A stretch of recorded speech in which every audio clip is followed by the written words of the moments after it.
Willie D Live. It's Willie D, y'all, back with another episode of information and instructions to help you navigate through this wild, crazy, beautiful world. Well, the final verdict in the Sean Diddy Combs federal criminal trial is in and is not guilty on 3 of 5 counts. They acquitted him of racketeering, sex trafficking of Cassie, and sex trafficking of Jane, which I think is a crime shame. Yeah. But who am I? I'm just a layman. I got the expert in here, man. Dennis Spurling is joining us again. Man, yeah. did it kind of go like you thought it was go, or what happened? Willie, no, let's all give Willie D a hand. Hope was here. Willie, he almost walked out of there free man, Willie. He almost walked out. I knew that the RICO charge wasn't going to stick because it's such a high burden. You know, the prosecutor had a high evidentiary threshold for RICO. And the prosecutors they would have had to prove that Sean P. Diddy Combs directed a criminal enterprise through a pattern of illegal acts. Everybody knows this man is a record producer, a rapper, an entertainer, and the jury likely believed his actions were personal and not organizational. They did. You see what I'm saying? And here's another thing. It seems as though the lack of coercion for sex trafficking, and that I believe that statute is 18 USC 1591. Sex trafficking, it requires force, fraud, or coercion. Now I'm gonna finish this, but then I'm gonna come back and I'm gonna tell you probably what happened in that jury room. The jury, they may have believed that the sexual encounters were voluntary, okay, and they also believed that they were transactional, but it didn't rise to the level of criminal under a federal sex trafficking statute. Now, remember when we talked about how the jury wanted to review the testimony of Cassie and the hotel and such and so forth? Right. Now, it was my assessment yesterday. They had already determined that we're going to be split on this RICO charge. Either it's going to be a not guilty or it's going to be a mistrial, okay? But I believe they were horse trading. I believe the jury. What is horse trading? I believe some of the jurors said, look, we're not giving you RICO, but we'll give you the Mann Act. And if you guys do a not guilty on the sex trafficking, I believe some of those jurors wanted to convict him on everything. And I believe some of the other jurors said, no, I can't go with the RICO. And, you know, I really don't think he's guilty on any of this because at the end of the day, you know, this was all voluntary, but they had to follow the law. And the Mann Act is pretty easy. I remember I talked to you yesterday about flying women out for the purposes of prostitution and how easy, you know, culturally, a cultural phenomenon over the past, I guess, 10 years has arisen and it's been termed flued out. Okay. They've been flued out. you flying chicks down to Miami, buying them Birkin bags with the understanding that we're going to engage in sex, and come to find out that's a clear-cut evidence of a Mann Act violation. Mm-hmm. And so the women testify that they were flown across state lines for sex, and with the understanding that they were going to get money and gifts and favors would follow. And that satisfies unlawful sexual activity. And that's an element that's necessary in the Mann Act. So that was pretty clear cut from the get-go. And so I believe those jurors who were against finding him guilty for the RICO Act were also probably, they had to come to terms and they all agreed that, hey, you know, we're not going to give you the RICO Act. All right, we will give you the Mann Act, but we're definitely not going to give you this coercion, you see? And so, you know, it just seemed to me like it was a big fight going on in there, and it spilled over with the 6 questions. And man, you know, this is, you almost right, man. You almost. What was the most surprising aspect of the verdict from a legal standpoint? I'm surprised that they did not find force, fraud, or coercion. Clearly, this man was, I mean, look, whether you like P. Diddy's music or not, clearly this man was violent. He was violent at the awards show where he was pictured, or somebody saw him digging his nails into Cassie's arm.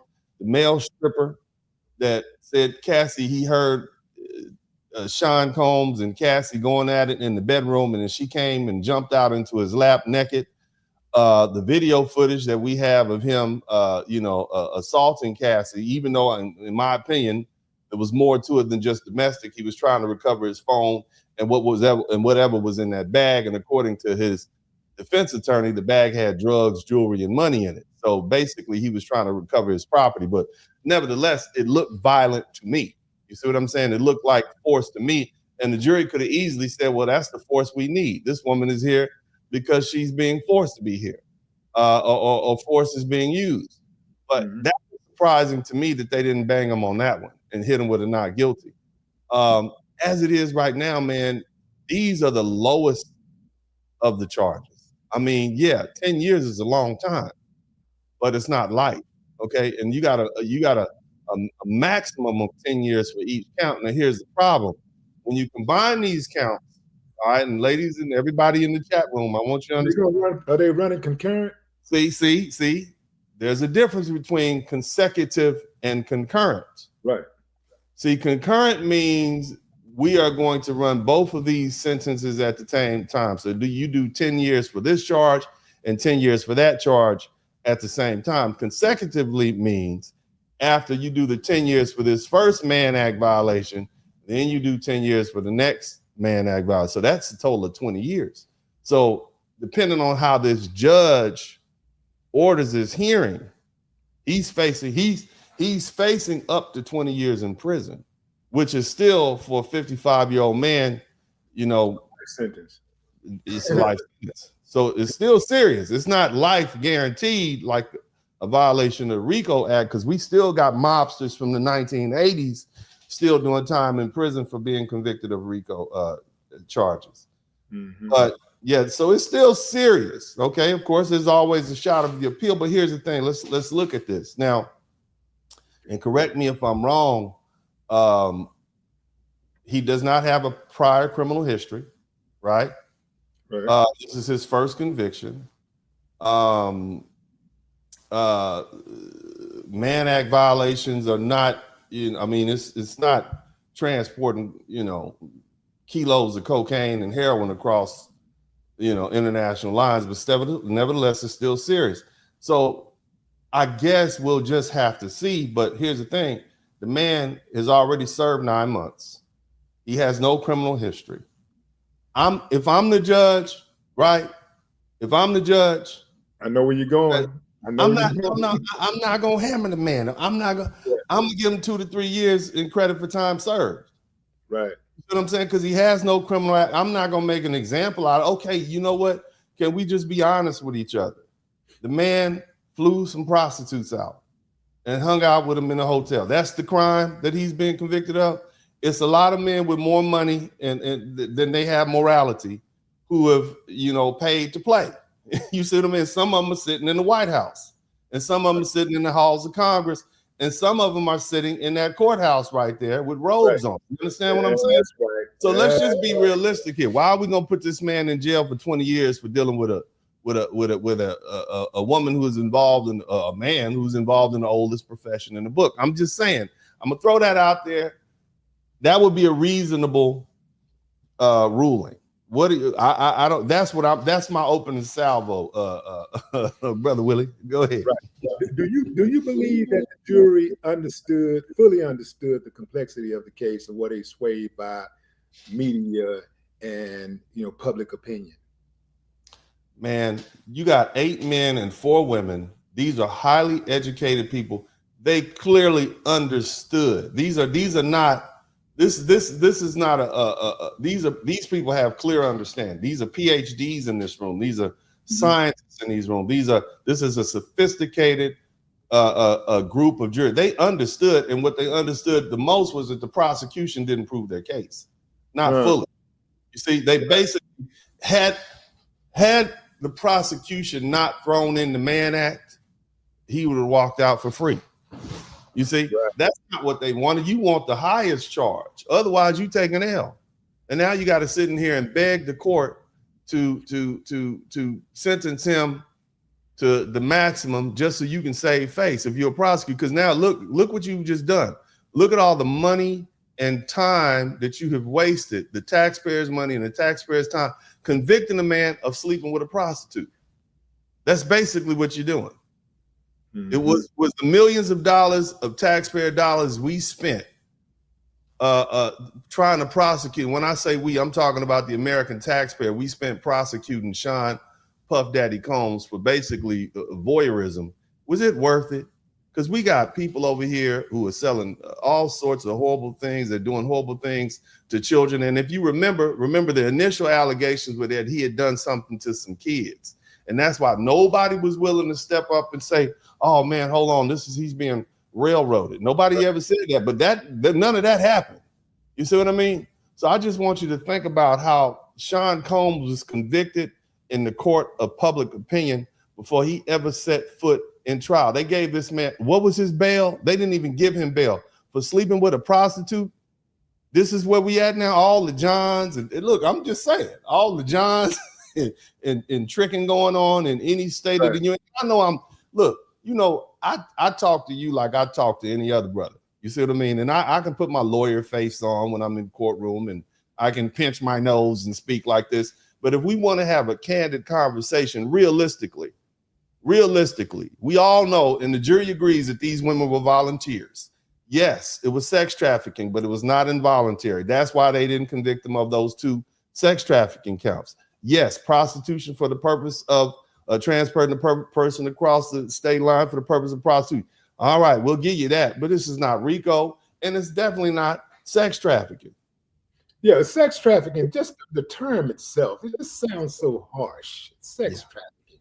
Man, I'm flying my lady in. I just flew out, and we just having some fun and kicking it. Goddamn, man, we can't have fun no more. Like, we can't just, look, man, I'll meet you in Miami, damn, like, and the trip part about it is, for all the people who want to see this man go down for that, I know damn well at least half of them are probably guilty. If they didn't fly somebody in, they flew in. Mm-hmm. Okay. So everybody's familiar with the activities that Diddy was engaged in outside of getting the fluids on his titties and stuff. But all that other stuff, man, come on, man. Come on. So in regards to that, what precedent do you think that this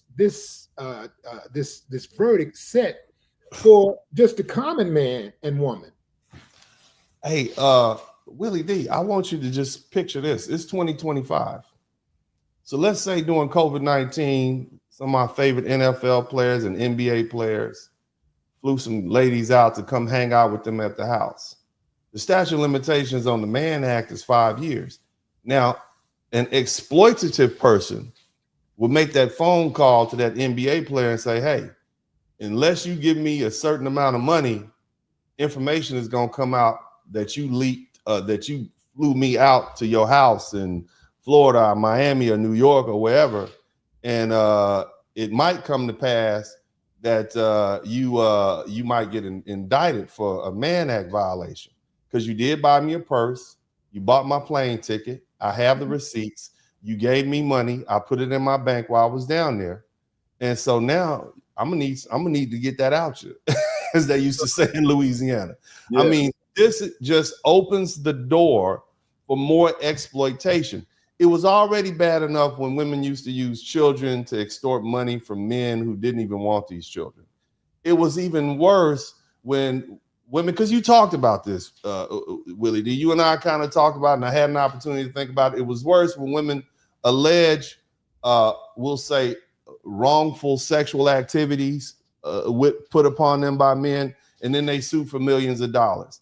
And now we're at the point where the sex was consensual, but because of this decades-old loophole in the system, women are now going to be able to exploit very wealthy men and say, you flew me out.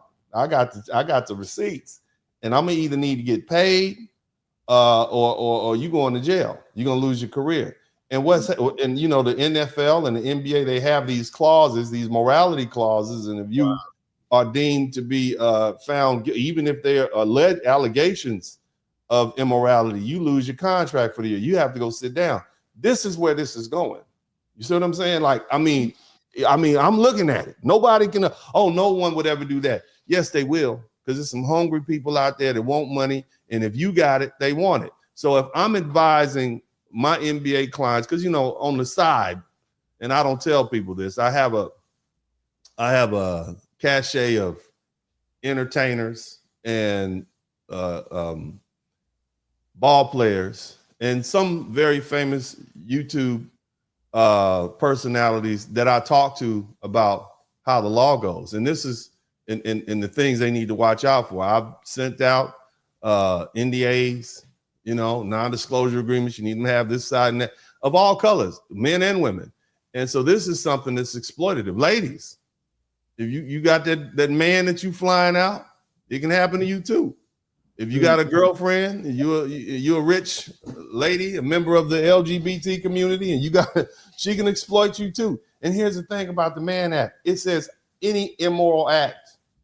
It doesn't even have to, you don't even have to have sex with the person. If it's deemed immoral, this is how vague and ambiguous the White Slave Act, also called the Mann Act, is. Because it was meant to be a catch-all. You see? So, it just opens the door for a floodgate of unnecessary criminal prosecutions, in my mind, when I look at it. But that's what I think, bro. It's a bad thing. It's a bad thing. Did the prosecution overplay their hand, or do you believe that the defense out-strategized them in the closing arguments? Well, again, this particular administration didn't bring this lawsuit.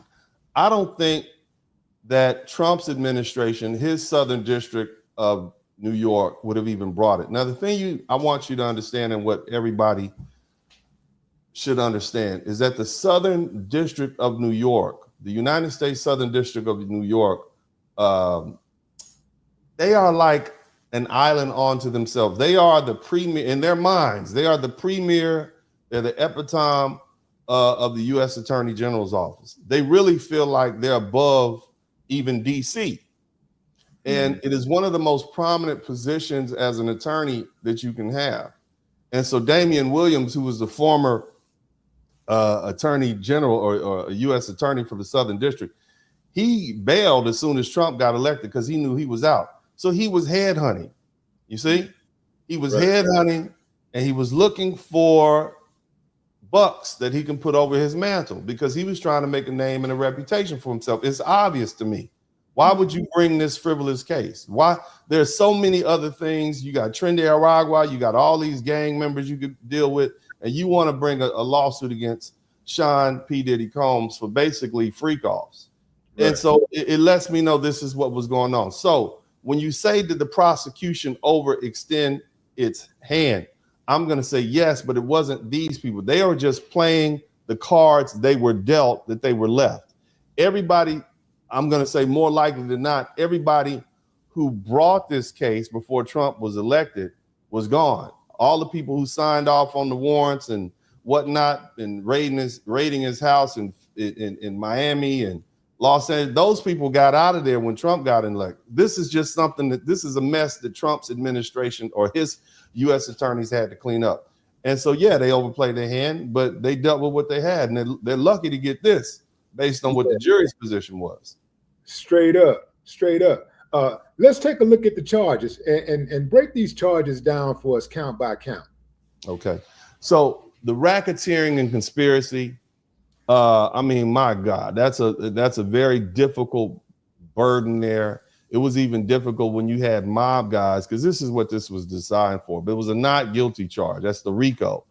The sex trafficking by force, fraud, or coercion, not guilty. And of course, there were two of those charges. They probably did not find that there was force, fraud, or coercion. They basically said, we believe that the sex happened, but we also believe it was voluntary. Okay, it was transactional. In other words, he paid for it, but it's not some sort of criminal. It's not criminal under federal sex trafficking statute. It might be a violation of the Mann Act, which they found him guilty of. And remember, there was 2 individuals that allegedly testified that they were flown across state lines, and so because of that, he got found guilty of 2 violations of transportation for the purpose to engage in prostitution. And that's it in a nutshell. It's not complicated. Yeah, that's it, man. What about the count for sex trafficking by force, fraud, or coercion? So that mirrors the same count. Remember, there was a Jane Doe involved. Okay, we know who it was. I think it's 50 Cent's baby mama or something like that. But basically, she testified that she was transported across state lines to perform sex acts, and Cassie said the same thing. So that's why he got those Mann Act violations. Right. And the transportation to engage in prostitution, count 5. So that was going to be for the Jane Doe, that was going to be for the Jane Doe or Cassie, but they didn't find that those women who testified that they were transported across state lines for the purpose of engaging in prostitution. They didn't find that they were there because of force, fraud, or coercion. They found guilty. They will say again. But they found him guilty on count 5. Well, they found him guilty on count 5 and count 3. But what I'm talking about is count 2 and count 4. They didn't find him guilty on racketeering. They didn't find him guilty. So the Mann Act. So here's what I'm saying. They found him guilty on both Mann Acts. That's count 3 and count 5. Count 2 and count 4 is a sex trafficking. They just gave him 2 counts, one for Jane Doe and one for Cassie on each one. Okay. So I want to make sure we're clear with that. So Cassie, for the acts that he committed with her, he was charged with sex trafficking by force, fraud, or coercion. And he was also charged with transportation to engage in prostitution. One for Cassie. The next one, sex trafficking and force, fraud, or coercion for the Jane Doe. Transportation to engage in prostitution for the Jane Doe. The jury found that yes, for both of those ladies, there was transportation across state lines to engage in prostitution, but neither one of those ladies were there by force, fraud, or coercion. That's basically what he said. Well, these really ladies. I mean, because when I think of ladies, I think of a woman that has reverence. A classy chick. A woman of dignity. I don't think of Cassie. I don't care how cute she looks. I don't think of Cassie as a lady. I don't think of Jane Doe as a lady. Quite frankly, ladies, excuse my French and pardon my vernacular, but I think of them as hoes. I'm just being straight up with you, fam. I'm gonna keep it. I gotta call a strike and a ball a ball. I love all y'all, and I know some of y'all gonna be mad at me for saying that.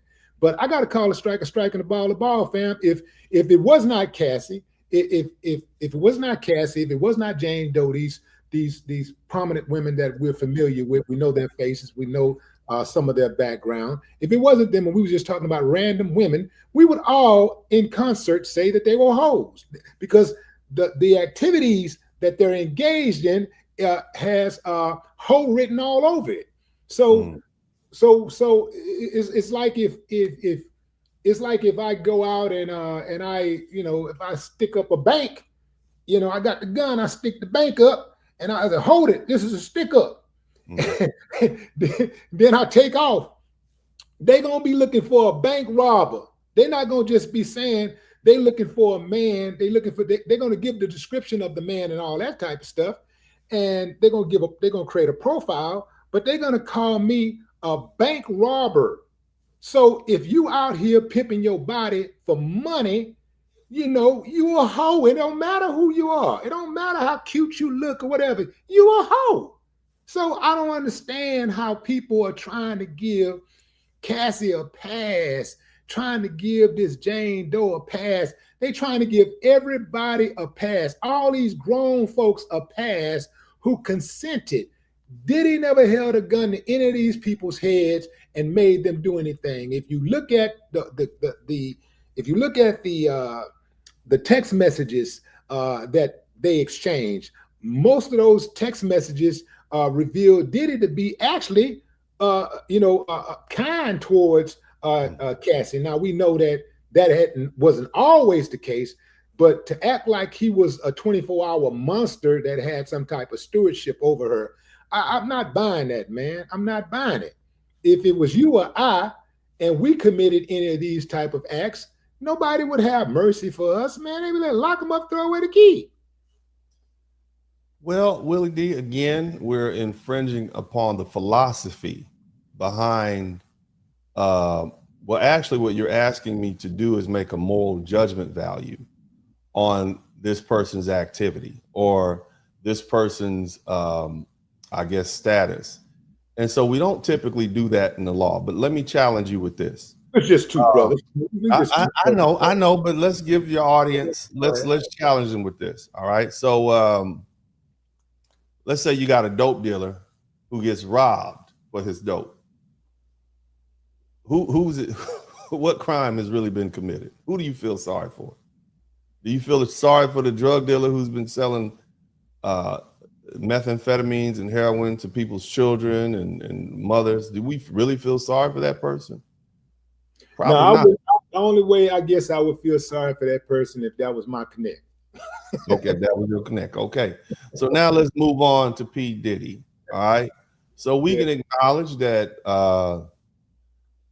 Cassie and Miss Jane Doe were promiscuous. We can acknowledge that they lack morality, right? We can acknowledge that their character should be brought into question.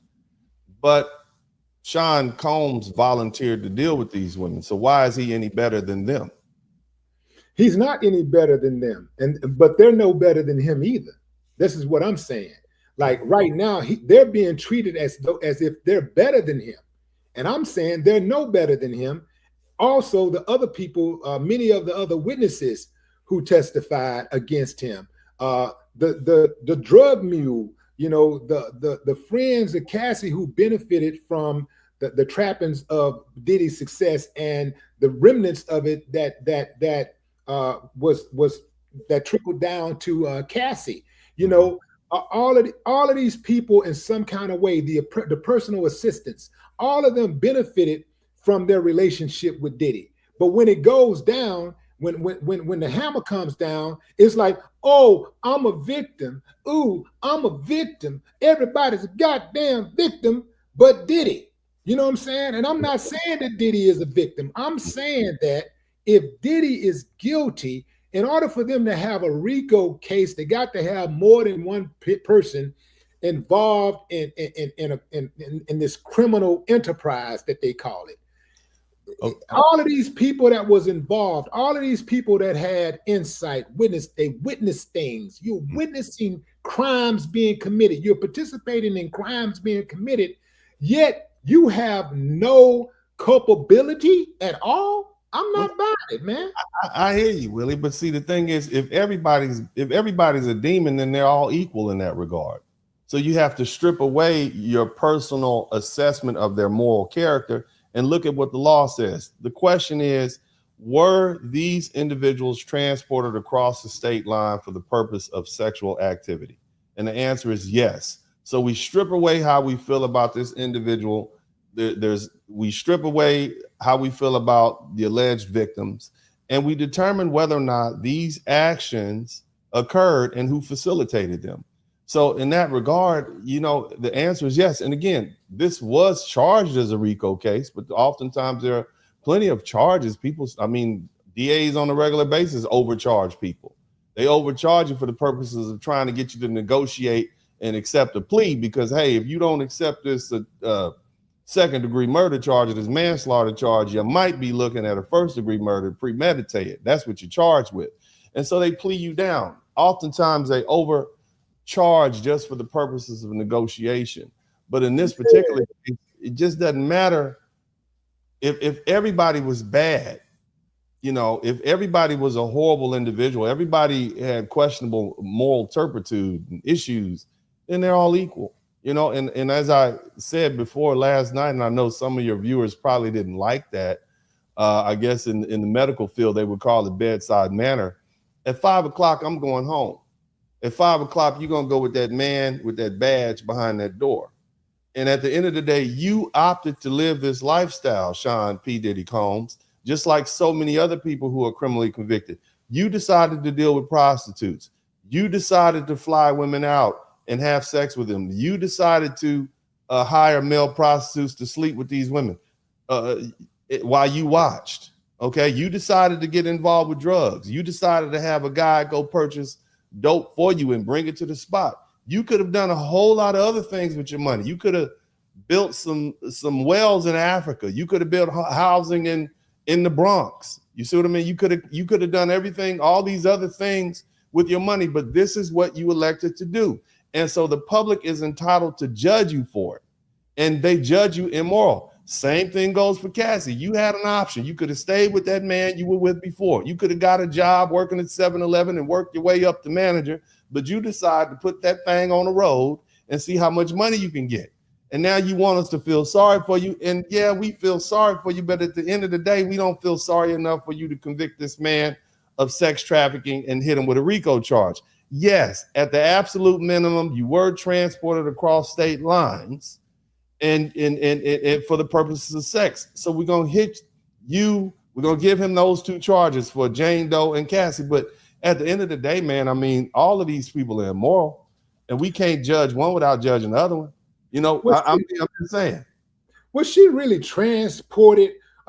Transported to me, when I think of transporting something, I think of me grabbing a package or me grabbing a person or something, and I'm instructing. I'm sending this person off.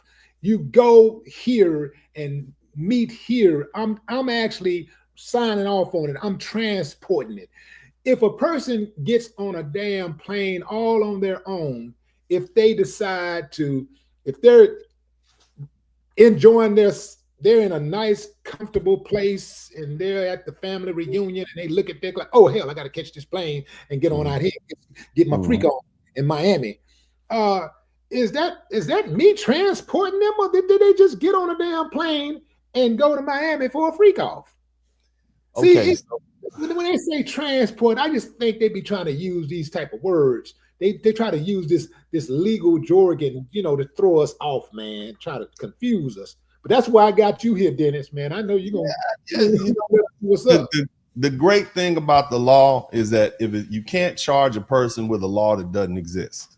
Okay, that's why they're having such a difficulty with the Trump prosecution from last year, because they basically cobbled together some laws, and everybody in the legal field knows this doesn't exist. You can't merge a federal election law with a state violation of fraud and then cobble that together and convict somebody. Now you can, but more likely than not, it's going to be overturned on the appellate level. Now, when the law is there, like you use the term transport, when we look at the Mann Law, okay, or the Mann Act, all right, 18 U.S. Code 2421, it says whoever knowingly transports any individual in interstate or foreign commerce or in a territory or possession of the United States with intent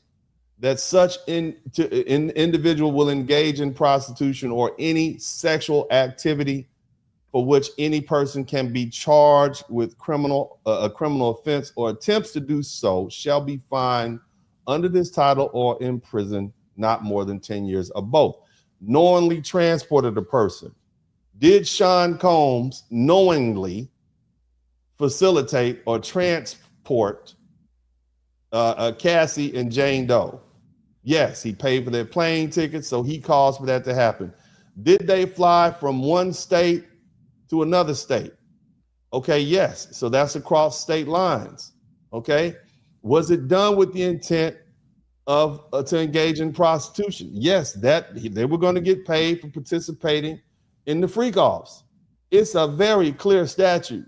And whether we like the terminology or not, whether we think it's unfair or not, whether it hits home or not, it is what it is. If you drive from Greenville, Alabama, to Jackson, Mississippi, with a bunch of call girls and working girls to go hang out, that's transportation, even though it might just be only a 50-mile ride. Man, transportation is the vehicle we use to go there. See? Hey, man, look, hey, I am not here to tell you that the law, I mean, we all know the history of the Mann Act. We understand the racist history of the Mann Act. Okay, it was literally called the White Slave Act, and it was originally used on Jack Johnson, who was one of the greatest heavyweights in American history. So keep breaking it down, though. Keep breaking it down so they can understand it fully. Yeah, so we understand that it's like, golly, y'all can't find anything else better to do with this. But at the end of the day, man, I mean, we can't be trying. Keep your prostitution local. All right, just find them when you get there. That's what you pick them up downstairs when you get there. There's plenty of prostitutes in New York and Miami, because if you transport some from another state, you're gonna get hit. There's a likelihood you can get hit with a Mann Act violation. That's what we have to recognize. What I was saying is, continue to break down the Mann Act. We know it's all about Jack Johnson, but continue to break it down and so that people can understand exactly what the Mann Act means and represents, because some of these people that's listening right now could easily be accused of the Mann Act, because I know for a fact many of you have participated in the Mann Act. You just haven't been charged. Break it down further. Well, yeah, I mean, we kind of went over the statutes. Knowingly transported a person across state lines with intent for prostitution. Now, the statute, it doesn't require that any sexual activity actually occur. All you need to have is the intent at the time of the transportation. So let's say in the freak off, this is how lenient this is. This is a layup for the prosecution. This is a layup for the prosecution. You see what I mean? If Diddy if he flew 30 working ladies out to come hang out with him in his spot in Miami and had no sex with any of them, if his intent in purchasing those tickets and transporting there was for the purpose of prostitution, then that's a violation of the Mann Act.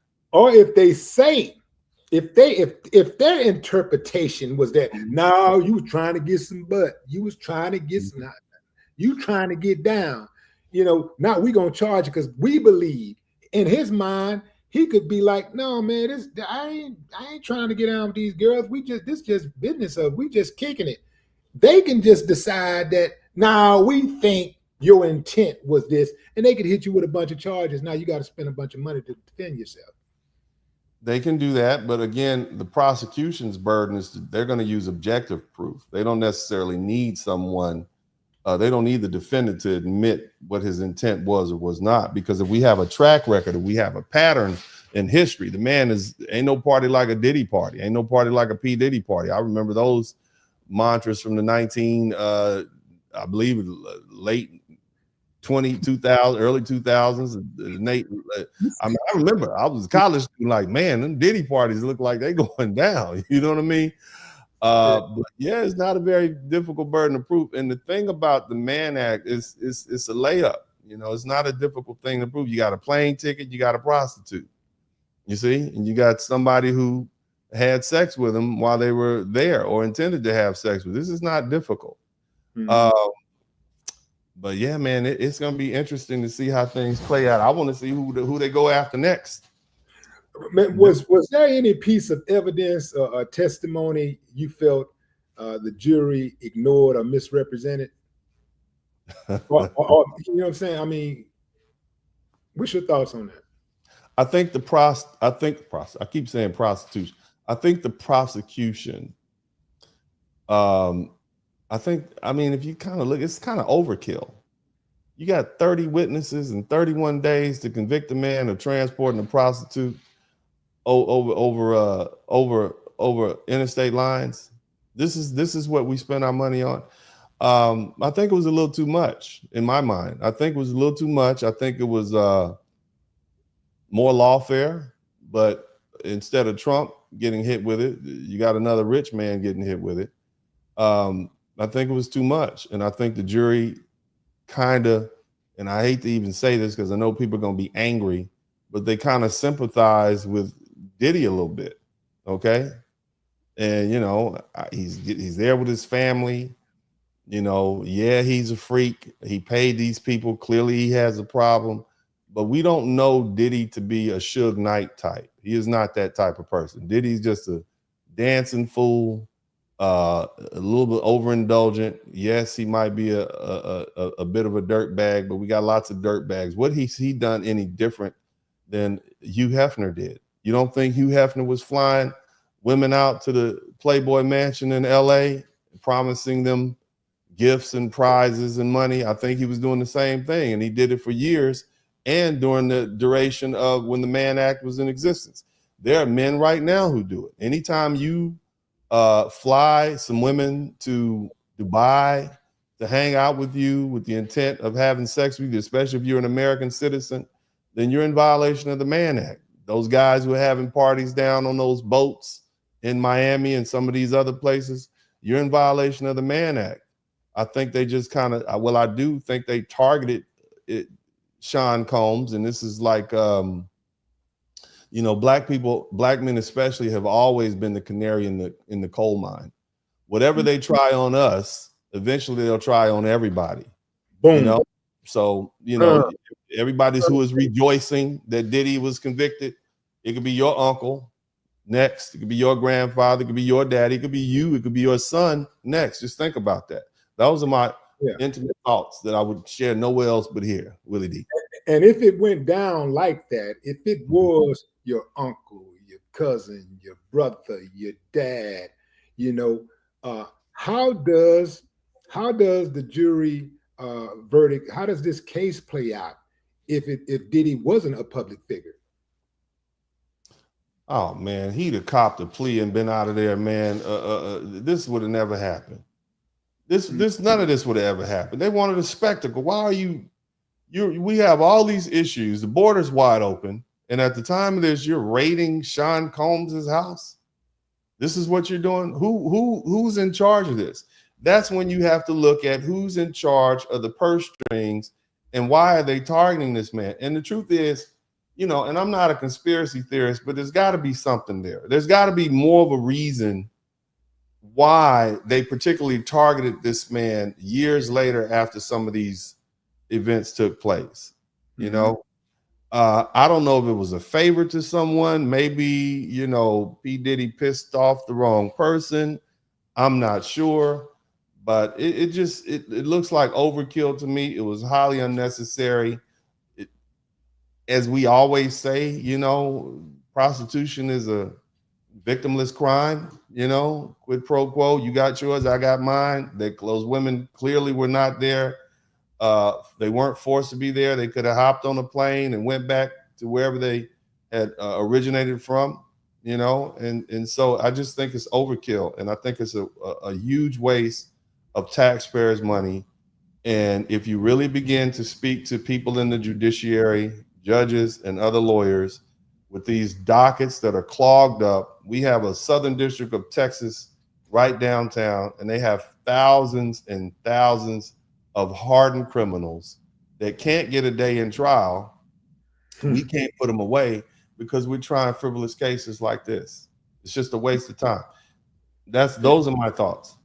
And they're trying to get their name in the papers because let's face it, prosecutors, they're people too, and you know they like to shine. They, you know, you got prosecutors like you got flashy people out there that like to get attention or whatever. You got people that work in the judicial system, you know, and justice system that like to shine and draw attention to themselves.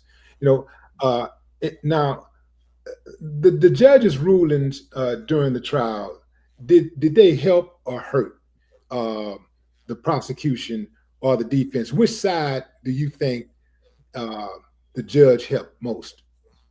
Well, I mean, I'm not going to, the ethical rules require me not to say anything disparaging about judges. We're literally limited from saying that, and especially consider that I'm a licensed attorney in New York. Okay. Okay, Um, so yeah. if you But don't want to say it, But go what I ahead. will say is that the check that the judge receives and the check that the prosecution receives all comes out the same machine. I will say that. Okay. Uh-huh. When you fight against the Uh-huh. United States government, you're fighting against the United States government. Now, the judges are supposed to be impartial, but they are appointed for life, so they can pretty much do what the heck they want to do. Now, the civil judges, oftentimes the federal court, the federal court judges are not delineated.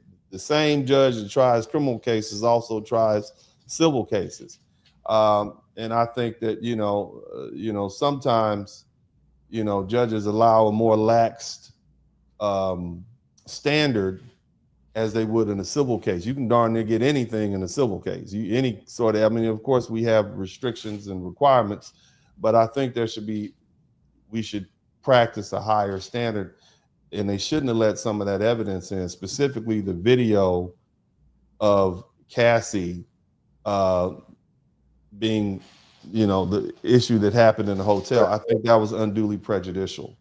But in this particular regard, it didn't even matter because we didn't need to prove, or they didn't need to prove force, which would, I think that video would go to, because the ladies testified that they were flown across town, flown across the country, and they were paid for it. So the charges that they needed under the Mann Act, they found guilty, and we didn't even need that. But so we'll see what happens if they decide to appeal. Okay, so with that in mind, Mm-hmm. how does the verdict align with the broader conversation of accountability in the entertainment industry and dealing with powerful men? I mean, Willie, that's a question you have to answer, brother. You see what I mean? It's a question you might need to talk to your well, the guys, when I talk to athletes, and some of the people that I deal with, like when I advise them, I tell, let me say it like this. I tell men, if you're married, stay married. Don't cheat on your wife. If you are a rich man, you are a bigger target. Okay. The richest black man in America is worth $11.5 billion, and most people have never heard his name. He's married to the same black woman, and he's been quiet for about the past 40 years. You see what I mean? And nobody's ever heard about him. You talking about Robert Smith? Is that Robert Smith? Or is that somebody? No, it's another brother. His name escapes me right now, but richest black man in America. He's worth $11.5 billion, and he keeps quiet. He's married to the same black woman. You don't hear anything about him. When you become wealthy, you become a target, period. And the higher you get on that mountain, the easier it is to get a clean shot at you. You have a lot of these DAs. You got a lot of these district attorneys, U.S. attorneys. They're very smart people. They're very intelligent people, but they seem not to be generating the money that they think they're supposed to get at that government job. And so when they see you flashing around, and his name is David Stewart, by the way, and he made his money in the tech industry, worth $11.5 billion, black man, married to a black woman, quiet, lives in the Midwest somewhere, never heard anything about him, no scandals, no nothing. But when you are a black man, and I have this conversation with my sons all the time, when you're prominent, you're a target. And if you don't recognize that, you're a fool. Now, if you're an entertainer, you even more target, because you're supposed to be a spectacle. You're supposed to be somebody who everybody sees, and they're going to be jealous people. They see you riding down the street in your Ghost or your Phantom, and here they are pulling up in their Ford Taurus 2025, and they're jealous. And if they get an opportunity to take you down, they will. This is how they make their reputation. They tear you down and they make their reputation. It's the same thing that Rudy Giuliani did. Nobody knew who he was really until he began to dismantle the mob and put him in jail, and that helped him get all the way to mayoral position in New York, And then he became part of the mob. if he wasn't already. You see what I mean? But yeah, man. I mean, the lesson here is, fellas, you know, you gotta look, man. You gotta stay in that word. If you don't mind, I know it's not Sunday, but don't let your money and fame and perceived power get you in a situation where you are so far out of bounds and you feel untouchable and you begin to do immoral acts, because there's somebody out there who's waiting for you to slip up and they will rein you in. And that doesn't matter if you're the man on the block or the man in the country. There's always somebody out there watching you, and they're waiting for you to slip. And if you're an entertainer, you got plenty of haters. Preach. Mm-hmm. So what happens now? Walk us through the next steps for both Diddy and the prosecution. Well, maybe the defense files a motion for new trial. Maybe it's denied. Okay. But that'll probably happen at some point. There's going to be a sentencing phase. Typically they ask for testimony. I had a case the other day where the judge waited for the jury to come back, and the sentencing phase happened as soon as they came back. It was already 7 o'clock in the evening. The judge said, look, let's go do this sentencing phase because I want to start fresh on Monday. Gave him 20 years. As soon as the jury came back, guilty. But the sentencing phase, there's going to be a presentation of what's called an investigative report. That's going to include criminal history. It's going to talk about the nature of the circumstances of the offense. And I'm just speaking in general. I don't know what this particular judge has in mind, what his personal procedure is. There's going to be a personal background. They're going to talk about education, finances, because there's going to be a penalty associated with it too. There'll be victim impact statements. And then they're going to look at the sentencing guidelines, and again, this is a maximum of 10 per count, but both sides, they'll be able to submit some sort of written arguments. And of course, the prosecution is going to argue for the maximum and make it consecutive. They're going to be looking for 20 years because they want to be able to say, well, you know what? We only got 2 charges, but it was enough. He's going to be in there for life. And of course, the defense is going to try to ask for a downward variance, even below the guidelines, or even try to argue time served, you see? And there'll be memos prepared on it, letters from family, letters from employers, letters from, I don't know if Diddy goes to church, but letters from members of the clergy, community members, all those people who came in and said he did great things for us, even evidence of rehabilitation. This happened a long time ago. But again, also a lack of prior criminal record history is something that they'll harp on. Now, again, the judge is going to calculate the sentence, the advisory sentencing range, okay? And he's going to use the U.S. Sentencing Guidelines Manual. He's going to look at the offense level, the seriousness of the crime. They're going to look at the criminal history category. But see, the judges, they're not required to follow the guidelines, but they have to consider them under 18 USC 3553. You see what I'm saying? Yeah. And then there'll be some oral arguments. The defense attorney, the prosecutor, the defendant will probably hear Diddy make a personal, we'll probably hear him speak, right? And it's going to be interesting, is that does he throw himself on the mercy of the court, or does he stand there and say, I didn't do it, I'm not in violation? That'll get you punished. See, at this point, just go ahead and say, I accept full responsibility for what I've done. Blah, blah, blah. Because if you sit there and try to man up and say, yeah, I'm not guilty after the jury has found you guilty, then basically you're laughing in the face of the court system. And so at that point, the judge is going to impose a prison sentence, and he may say incarceration time. Then you have supervised release. We'll put you on probation in some cases, fines and restitution.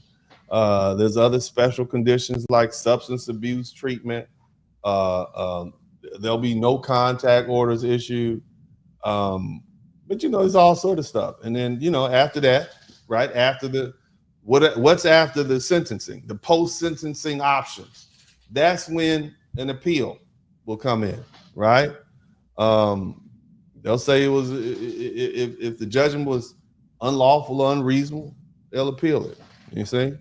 Go ahead. No, what I want to know is, like, would that work to Diddy's benefit to accept full responsibility when there will be an impending appeal? I mean, because I can't see him just accepting this unless, and this is a remote chance, unless there's some type of agreement made behind closed doors where the judge might impose a suspended sentence. Is that possible? I mean, I don't know. It depends on the judge. Your life is in this judge's hands. If you stand up, the judge can impose a suspended sentence, though, right? Because, like you say, he can go against the jury's recommendation. It's not likely. That's not something he wants to do or usually does, but he could go against the jury's recommendation. He can do that, or he can also say, "Since you're going to appeal it anyway, I'm going to give you 20. Go appeal that." Damn. You see? Yeah, I mean, you don't ever want to be in a situation where you're sitting in front of a federal judge after being convicted and found guilty. You don't ever want to be in that position. You just don't. They're elected for life. They really don't care. The reason I like federal court is because all these judges are mean. They are mean and they don't really care. Some of you are, again, I read some of your comments from the other day, and some of your folks took umbrage to the fact that I said, look, I'm gonna go home at 5 o'clock. You can take this plea or not. They didn't like that. But what do you think you're dealing with? You're dealing with the cold, hard criminal justice system. They don't care about you. And federal judges really don't care about you. They will put you in jail for triple life and go have a sandwich and talk about what they're gonna do after they get off work. They're gonna go take Pilates classes. They don't care about you like that. Well, when you made that statement, you were mainly talking about the defendants who you represent, who are uncooperative, just don't want to listen, want to do their own thing. Bro, even the cooperative ones put themselves in that light. Very rarely, and again, you guys know I've only represented folks with my father who practiced criminal defense and family law for about 40 years here in Houston. He started off doing capital defense murder cases. So I would hear about everything I would hear about. And because he was only one of a few black lawyers who were qualified to do criminal defense or capital murder defense, he would basically get darn near all of them. And this is back in the 80s. So, I'd be on trips with him all through Sunnyside, Texas. And that's part Sunnyside, Fifth Ward. We over here taking pictures, and I'm sitting in the car, and then Dad would be developing the photographs, because you can't develop that stuff at the local convenience, the photo shop. So, I would see it all, not heard it all. And so the thing is, man, it's not just the ones that are cooperative. It's not just, you might like some of your clients, but he's a pedo. You might like some of your clients, but he's a gang member. He's a murderer. We don't feel sorry for them. And the last person that's going to feel sorry for them is a judge. And here's the cold part about it. Let me tell you something.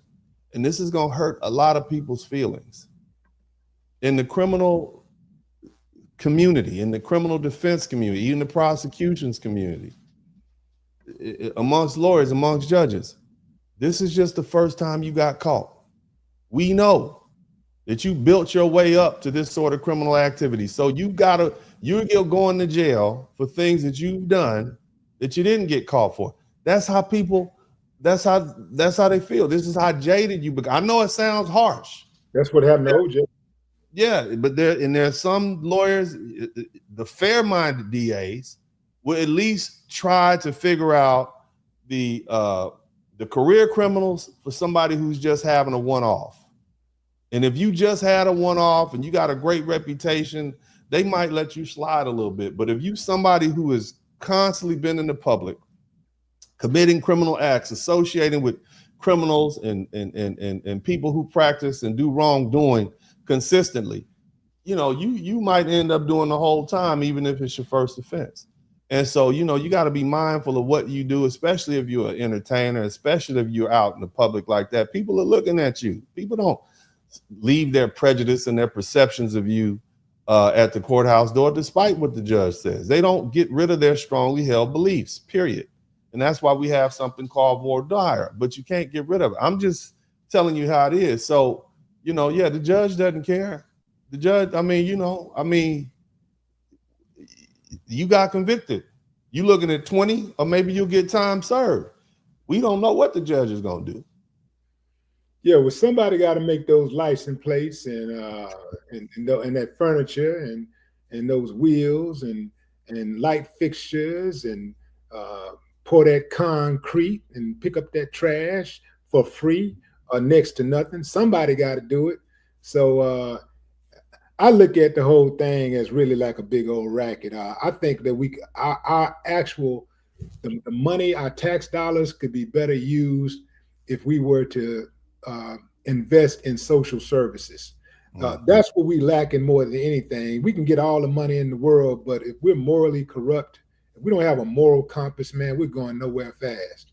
I appreciate you coming on the show, man. Oh, one more thing I want to ask you. Let's say you, and I know I've given you a lot of hypothetical questions, but I'm just, let's say you are Diddy's lawyer. What's the top priority at this point? What do you go and tell him? What do you advise him at this point? Well, if this is Diddy's lawyer, he did a hell of a job. Like, let me tell you something. If Diddy should be happy, his lawyer was able to do the job he did. I mean, I'm gonna just be honest with you. This, to me, this is a win, because at least he has a date. Okay, at least he's not looking at an L. He has a date.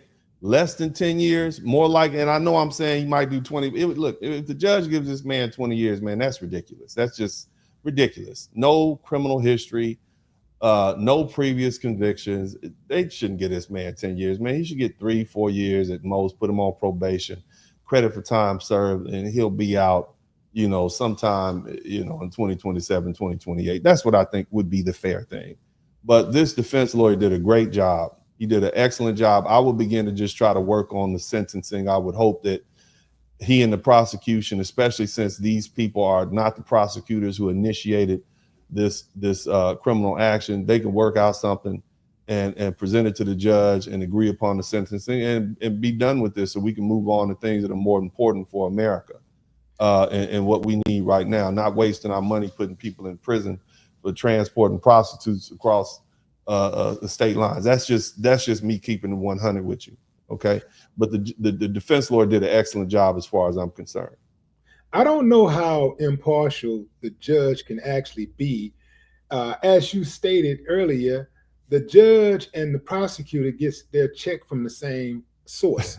So it's like the judge is part of the system that railroaded Diddy in the first place. So I don't know how lenient he would be in regards to sentencing. Well, see, here's the thing. I'm gonna disagree with your terminology.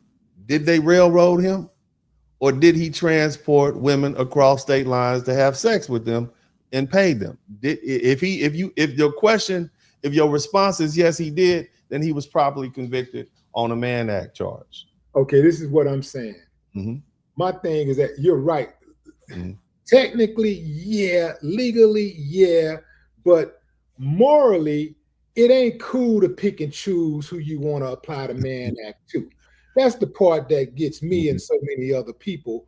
Why are you picking and choosing?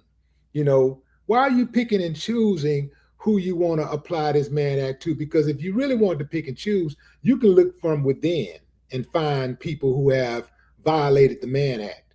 You can look from within, right there in the courtroom, as you put it earlier. You can look right there in that courtroom and find people in violation of that Mann Act, including one that got that robe on. Boom.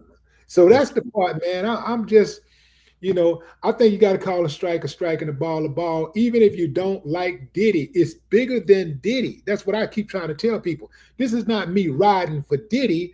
I'm riding for us, all of us. Like, this could happen to anybody. That's what I keep trying to impress upon people. They're getting blinded by him whooping on Cassie or him being super freaky. No, this can be applied to anybody, because if you ain't flued somebody out, you got flued out. At least half the people that have chimed in on this case have flued somebody out or been flued out. And anybody that say they didn't have not have any experience in that, well, not anybody, but I say half the people who say that, they lying, man. They straight up lying. And I'm gonna say this before I let you go. Y'all better stop being freaky, man. Stop being freaky. Stop. You better stop. You better tell them again. Tell them. Y'all better call Jesus. Y'all better call Ladies and gentlemen, Dennis Spurling, tell them how they can contact you. Man, you guys, because you really get your money now these days. You know, you're not really doing the criminal thing, but you're really getting your money now as representing victims of accidents, right? Yeah. You know, I deal with car accidents, and I dealt with that for about the first 15, almost 20 years, and I still have a folks in my office that deal with it, and I deal with it. But for the most part now, I've kind of moved on to just more wrongful death. I have this case actually pending in the Eastern District of Missouri, where a young woman was, she was essayed twice after being drugged by members of a certain fraternity while she was pledging a certain sorority. And so, you know, I do take this essay very serious, and I do believe that we should protect women, especially women who are completely innocent. And I'm not saying any woman ever deserves to be essayed, but if you have a woman who is drugged and then raped, and then it happens again, basically these frat boys were passing her around, and then the worst part about it, man, is she unalived herself as a result of the trauma associated with the psychological trauma caused for her to just go into a tizzy and never having had issues before. And the story is a young lady named Lamoree Moore, Lamoree Moore, and the lawsuit was filed last week, and you can read all about it. So I take essay very serious, and when you have somebody like Cassie and Miss Jane Doe, who basically use this for exploitative positions, exploitative reasons, it makes it more difficult to prove when you have young women who are really taken advantage of. And so that's the only pushback that I have for Cassie. When you do this type of stuff, some of the Me Too was legit, but a lot of it was just opportunistic. Man, you really make it difficult for women who are really subjected to it. Part of protecting women is making sure that the mechanisms that we have to protect women are not taken advantage of by opportunistic people, lawyers, and the clients who want to get there and just try to get the bag. But you guys can reach me if you've been involved in any sort of car accident at 713-229-0770. Now, if you want to just hang out with me on my YouTube page, just look up Dennis Spurling Podcast. It's easy to find, Dennis Spurling Podcast, man. But it's been great just hanging out with you, Willie D, man. You were right. Y'all give Willie D a hand, because Willie D almost marched P. Diddy out of there, bro. If it wasn't for that man chart, he'd be walking out of here today. So kudos to you, brother. You in tune with the universe as far as that's concerned. I appreciate you, man. Ladies and gentlemen, attorney Dennis Spurling. Follow him at the Dennis Spurling Podcast on YouTube. Great follow. All right, thank you, man. But fam, we're gonna keep it moving. We're gonna keep it going. I tell you what, one thing that this case has taught us is that no matter how you feel about the verdict, this case reminds us that justice isn't always about what's obvious. It's about what can be proven, challenged, and with understood under pressure. You know what I'm saying? What you know? What can be withstood under pressure is what I was trying to say. Uh, the system spoke today. The system spoke today, but the conversation around power and accountability is going to keep on going. Um, Salute to all of those who were really affected by this case, because I know that for some of us, we look at this case as entertainment views, followers, and all that kind of stuff, but there's real people that was actually affected by this trial, specifically the kids that were involved. Uh, I think a lot of times when people talk about this stuff, we don't even consider people's kids, who are usually the innocent ones out of everything. Is usually the kids who are innocent, and the kids end up getting hurt the most out of all of this. So just want to put some blessings, put a cloud of blessings over the kids that were affected by this case, and who will continue to be affected by this case. I'm gonna go into the comments and see what y'all saying. Yeah, kids, what's up? Angie M, I see you. Animal Advocate, what it do? Ricardo Johnson, Michelle Ferguson.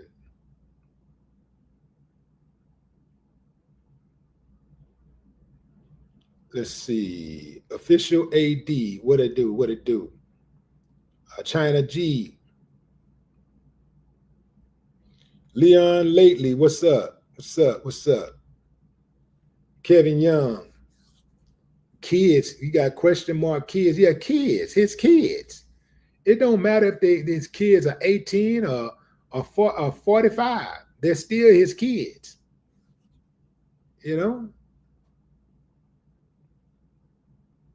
If something affects your parents, if something negatively affects your parents, it's gonna affect you, right?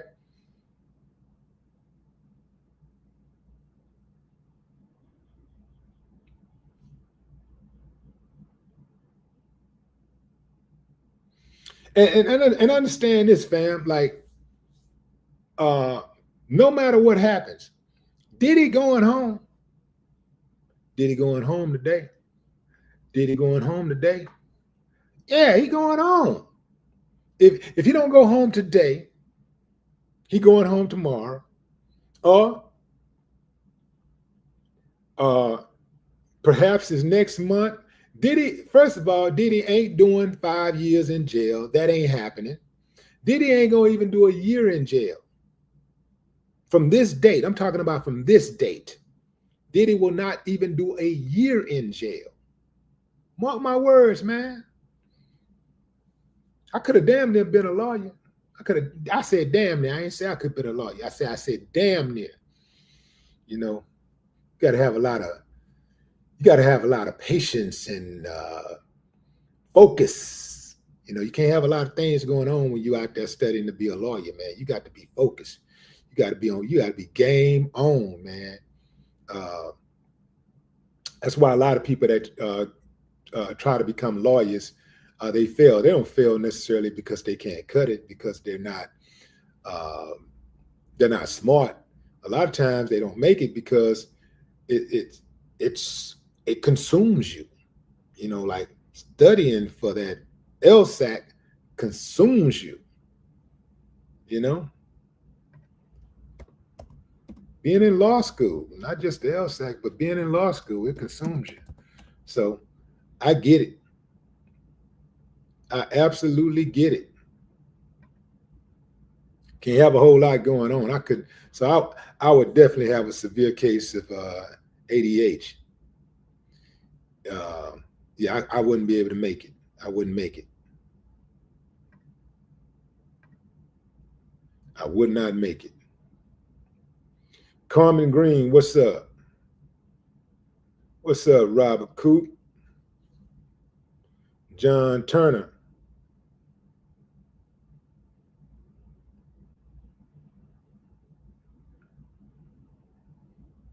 A lot of laws that they have on the books are simply still there. They know that these laws are antiquated, but many of these laws are still there so that they can continue to have the power to pick and choose when they want to apply that law against somebody.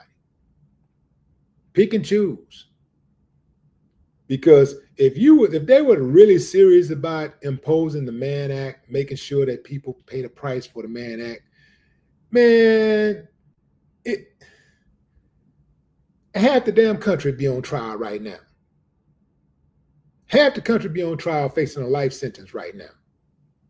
But because Diddy got money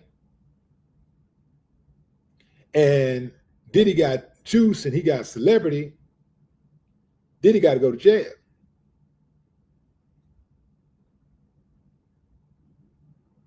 Diddy got to spend a whole bunch of money.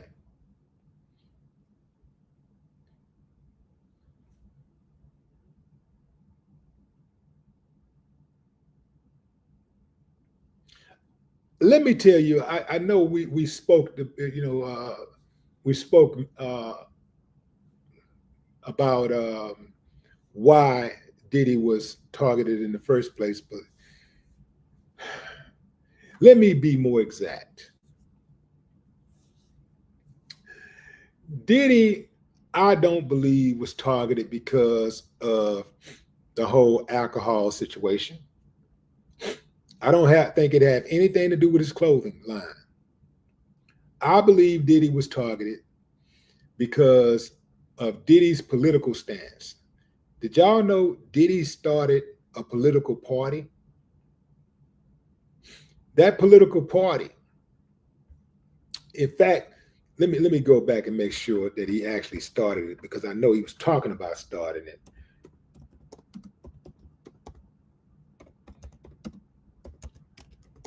He never quite got it off the ground.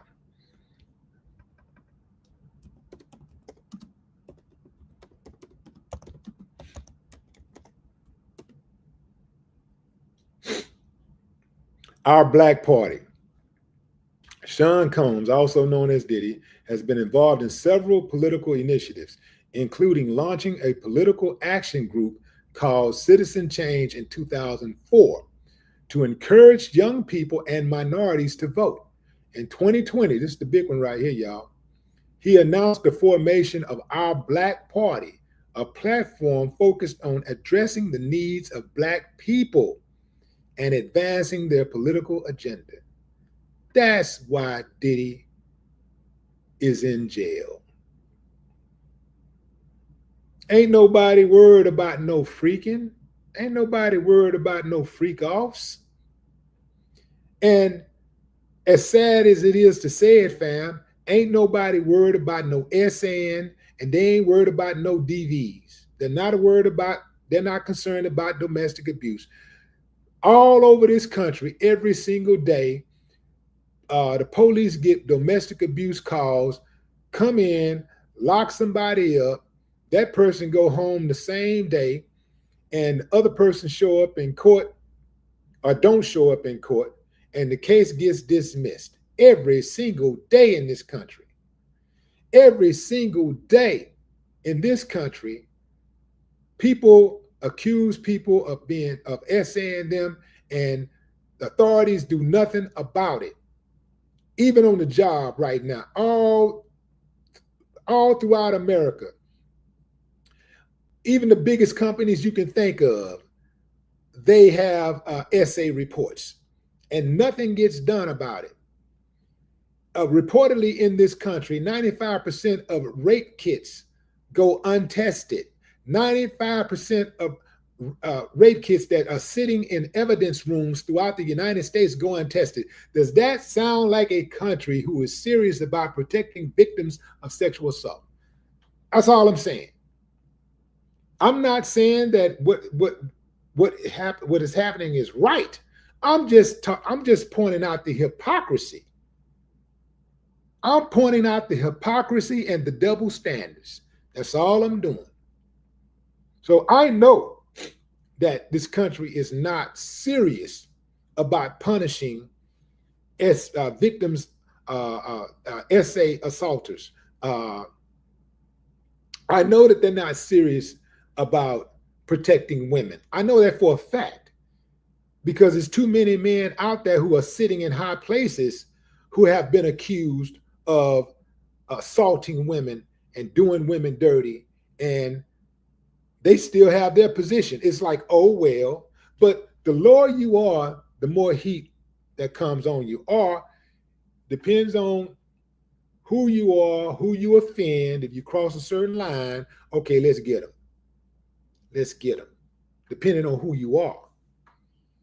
And you have people using their governmental powers, their positions to exercise personal vendettas. And that ain't cool. That's all I'm saying. And if you think it can't happen to you, keep waking up. If you think it can't happen to your brother, your sister, your mother, your father, your cousin, your best friend, keep waking up.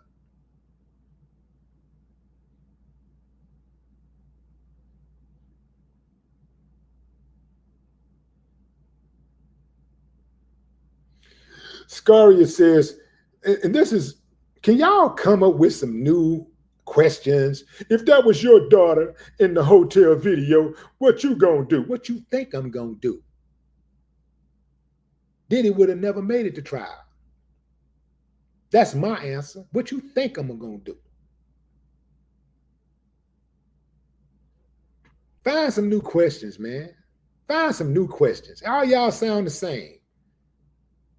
It's like somebody who criticized Trump. Well, what about Obama? Can you find a new argument? Out here sounding like parrots.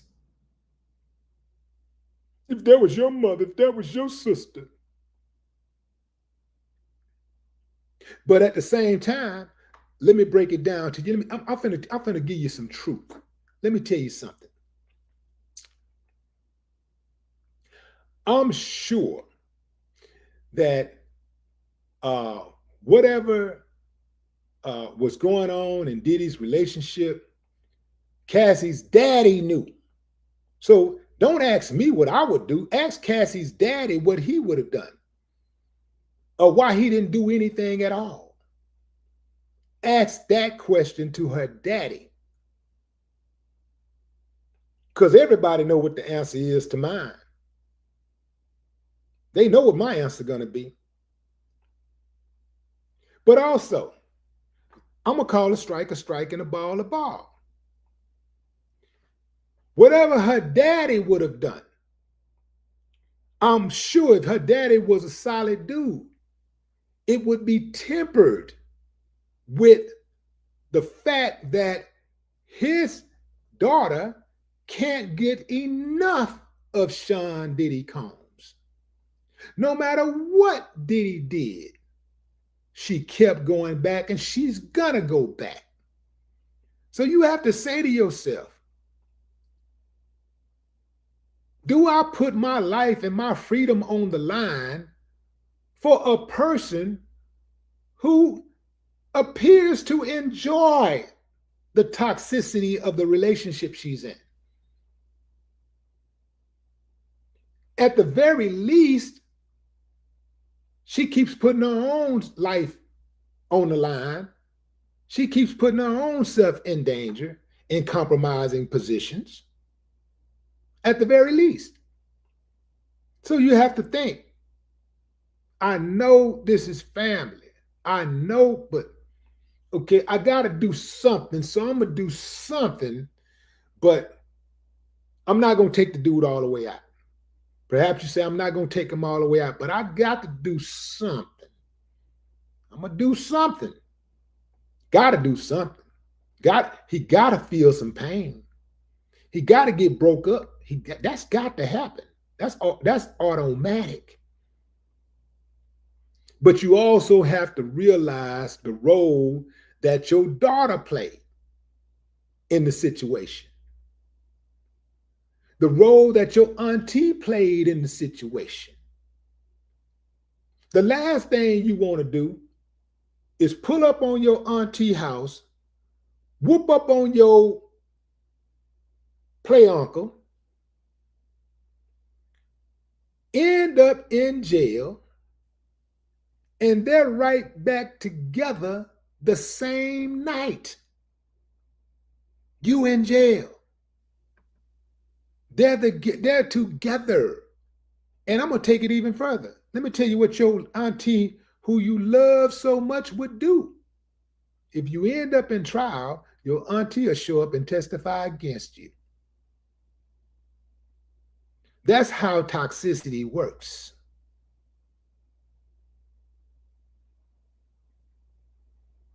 I'm not telling you what I heard. I'm telling you what I know. You know what? I'm going to go ahead on and I'm going to give y'all a story, a true story, right? And I could say this, my auntie is no longer with us. And even the dude that she was with, he's dead. So I'm going to speak on this, right? Because I'm going to help somebody. I get a call. Boom. Dude slapped my cousin. My auntie's boyfriend slapped my cousin. They've been together. It's a long time boyfriend. In Texas, they call them common law husbands, right? After you're together for so long, they call you a common law husband or wife, right? Your common law. I pull up with my dudes, allegedly. We get in there, handle up. My auntie is trying to stop the action. She's trying to stop the action. This dude then slapped her daughter.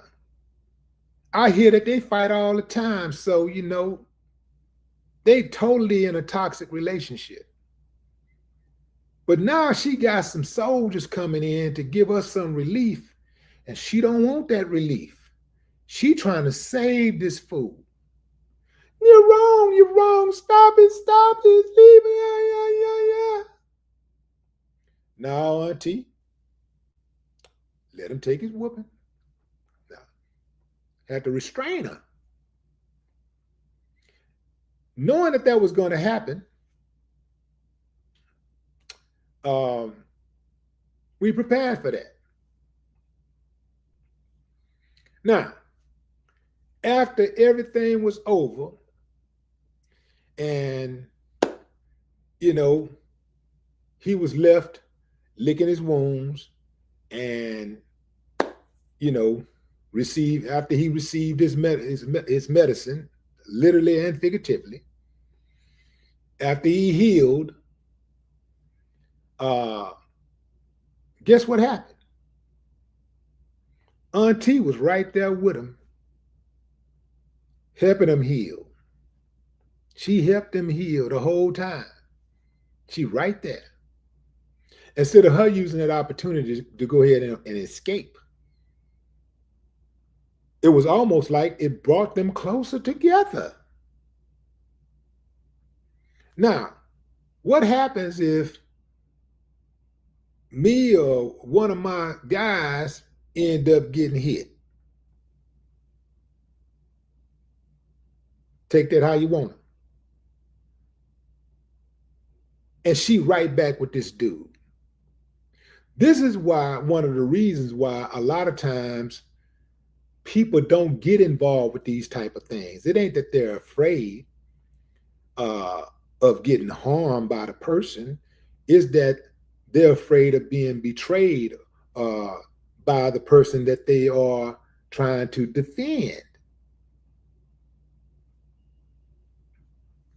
Having said that, you cannot allow anybody to use your people as a punching bag. So they got to be taught a lesson no matter what. Because just like a child, a child don't always know what's best for them. And some of us are masquerading as adults. And, some of us are children in adult bodies. We do everything adults do except think. Think like an adult. We do everything else adults do, but think like an adult.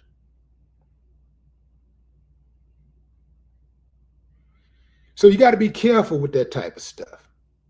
But again, having said that, ain't no way I'm finna allow, ain't nobody gonna be able to walk around and say they box on mine for a living. That's what they do. No, it ain't gonna, you ain't, no, something got to give, man. Something got to happen.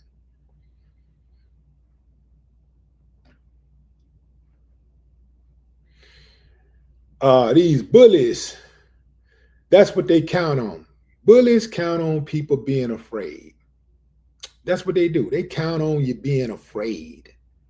That's how they get away with so much. Intimidation, fear tactics.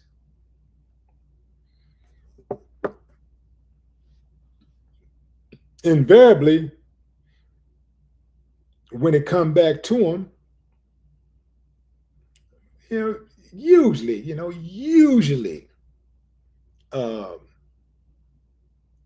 that's all, folks. Usually. In rare cases,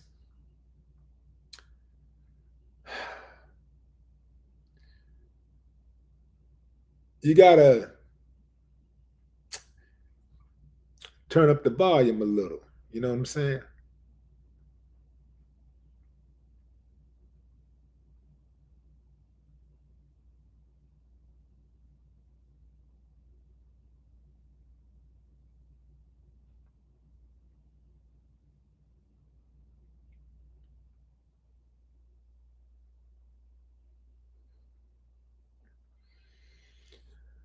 Let's see. Thames says Diddy is hurting the image of black men who are going to be noted as protecting the credo of violence, and intimidation. Diddy is hurting the image of black men who are going to be noted as protecting the credo of violence and intimidation. By who? If all it takes is one man to judge, for all other men to be judged, the person who is doing the judging ain't worth the ground they walk on in the first place. So F them. They don't matter anyway. We got to stop trying to live for the whole race. I can understand. Now, if you're doing it, if you are doing certain things for the pride of your people, that's admirable, right? If you're doing certain things, out of pride, honorable things for pride, that's great. If someone does something that makes you proud to be who you are, to be proud from a particular group, be proud of a particular, hey, that's great. And you should feel elevated. But if somebody does something foul, hey, ain't no way that one person doing something wrong should be a reflection of the entire group. And we all know that in America, the media has a way of making our worst look like a representation of who we are collectively, and their best look like a representation of who they are collectively. So you can't get caught up in that. I remember watching television as a youngster. We would watch the news, and each night we'd be watching the news in the living room. This is back in the day, you had one 25-inch color TV. That was the thing at the time. You got one television in the house. So we're watching television. And This was back in the day. You watch what your mama watch, or you watch what your mom and your daddy watch. You don't watch what you want to watch unless they're not home. We're watching the news, and each time the news, they didn't report the news the way they do now. Today, they report the news. They start off with bad news, and they go into the bad news for at least the first 25 minutes is all bad news. And then the last, 1 minute, last 60 seconds, they talk about saving a cat out the tree. Back then, it was opposite. They would talk about all of the good things that was going on, and positive things, mostly positive things. And then they would save the salacious, really bad story for toward the end, so you can keep watching. So each time they said somebody killed somebody, robbed somebody, SA'd somebody, my mama used to say, "Ooh, I hope they're not black. I hope they're not black." And I thought about that each time, even when it happened back then. And I was like, I was 10 years old. I remember being 10 years old when I was cognizant of this type of thing. And I was like, man, I don't care what color he is. What difference does it make? I didn't do it. We don't know the person. We don't know him. And I get why, people want to have people feel that way. Black people feel that way mostly because when we do something bad in this country, they tend to blame everybody. They tend to put us all in the same group and say, that's how we are. If one person do something, they try to make everybody responsible for that act. But when they do something bad, they can kill 102 people, and 50 more could be on life support. They'll immediately say, what do they say? Immediately they'll tell us it was a lone wolf. He acted alone. Authorities say that the community is safe. They found the killer. The killer has been captured. And they are quick, even if they think he may have accomplices, they are quick to dispel any notion that others may be involved. They will tell you immediately he acted alone to calm everybody down. Behind the scenes, they're still looking. If they think somebody else is involved, they're still looking. But they're not going to tell you unless they catch him. When they catch him, they say, "Oh, and we found another one. This guy right here. Woo, woo, woo." But they say, this is the guy right here that's responsible. He acted alone. He was a lone wolf. And they always say they blame it on mental illness, not some type of inherited evil spirit. They blame it on mental illness. He lost his job. He was beaten as a child. They go around and they interview the next door neighbor who says, "Nice guy, nice guy, kind of loner, nice guy though." They try to humanize him. But when somebody black does something, they demonize him. He's anything but a human. I got a brand new case in point right now. Carmelo Anthony. They're putting a hit out on his reputation right now, his whole family, because Carmelo Anthony's family does not fit in their stereotypical box. They have to lie. They have to make up stuff. They really want to say, "Oh, single mother, where's his dad? Oh, they're poor. Oh, they're this, they're this." So since they can't Since they don't fit in the stereotypical box, oh, he's a dropout, he's fighting in school. None of that. Oh, he's a juvenile record. None of that. So they got to lie. Oh, they using the money to buy a car. They bought a house. They spending the money. They out here vacationing, buying security, the killer, and this and that and the third. When they can't get you on your own merits, they create lies. They make up stuff. The same way they do when they try to find excuses when they do something dirty, when their own do something bad, they try to excuse it. Poor guy, lost his job. I can understand. Let's pray for the victims. Let's just pray for everybody involved.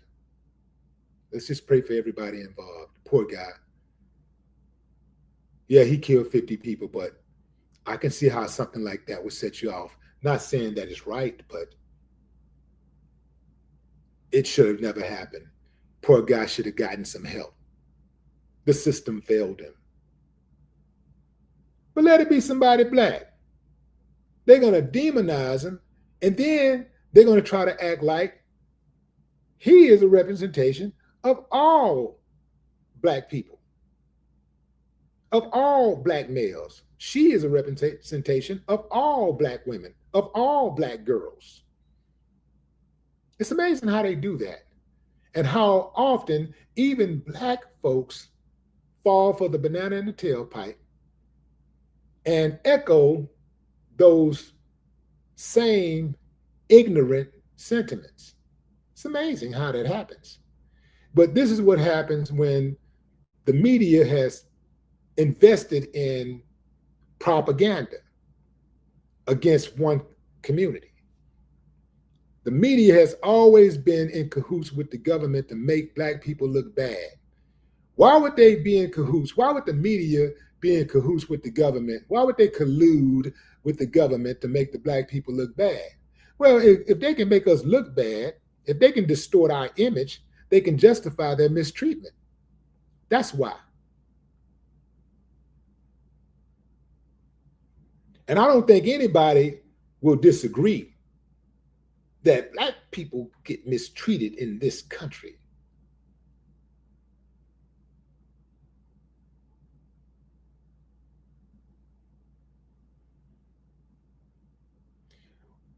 Another case in point. When Daniel Penny killed the guy on the subway in New York. Let me find that case.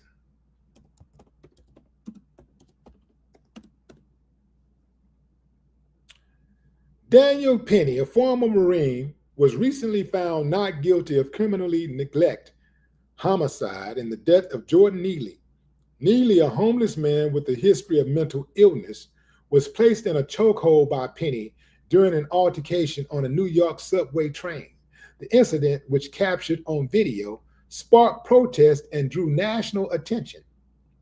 Now, this is Daniel Penny injecting himself into a situation where he initiated conflict, physical conflict. He initiated physical conflict, killed a man, went to trial, and got off scot-free. Got a whole bunch of money from it for his troubles and everything, was viewed as a hero. A hero. They made all kinds of excuses for him. Now, keep in mind, usually, if one of them does something, they say it was mental illness. So let's pray. The black guy who has a history of mental illness, he dies, he gets murdered because somebody is not empathetic towards him, is not treating him like a human being. He gets killed, and he's the villain. The black guy is the villain. Yeah, he was talking slick. Yeah, he was making threats, but he did not put his hands on anybody. Y'all remember the old saying, sticks and stones may break my bones, but words will never hurt me. The man was just running his mouth like he always do, like people who have mental problems usually does. That did not justify homicide. But somehow, some way,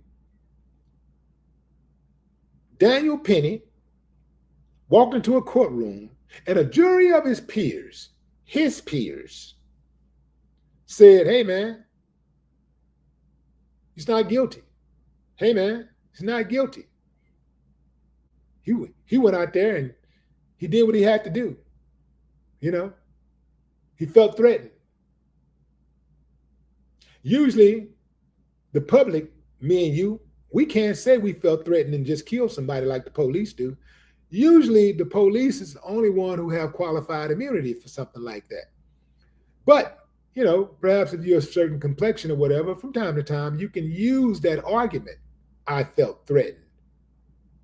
Everybody else going to jail. But Daniel Penny felt threatened, so he could take a life.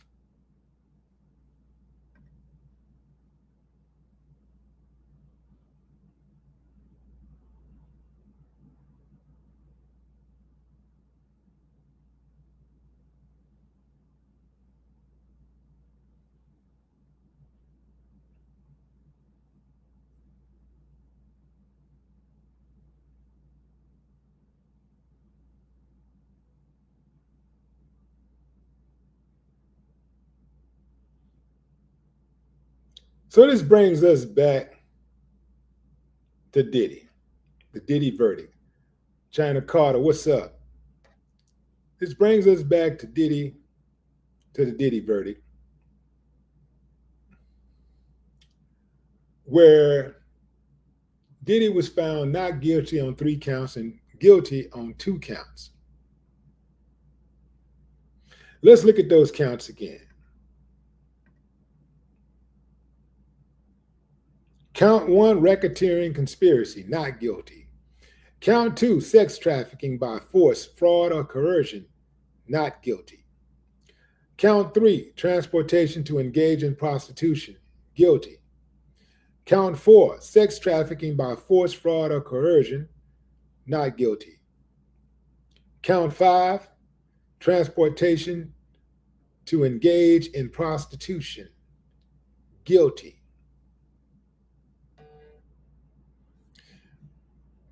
In the immediate aftermath of the verdict, this is what the scene inside the courtroom looked like.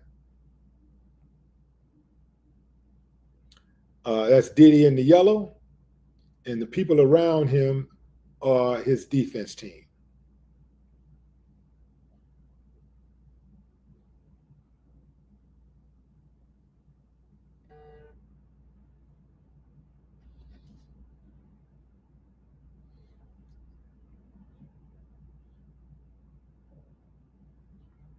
It was reported that Diddy dropped to the floor after hearing the verdict.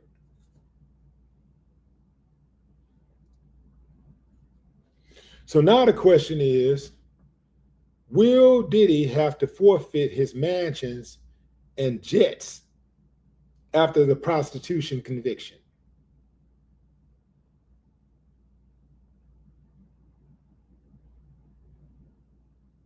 If you're just not joining, a jury acquitted Diddy on the most serious charges against him in federal sex crimes trial that had captivated fervent onlookers and casual watchers alike.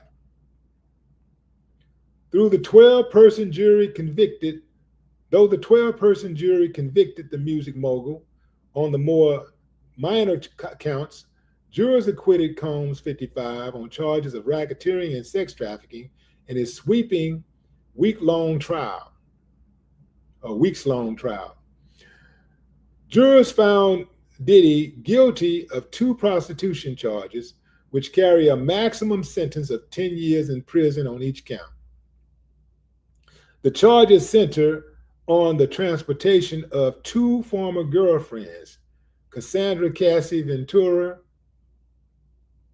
and anonymous Jane, as well as sex workers for the intent of prostitution.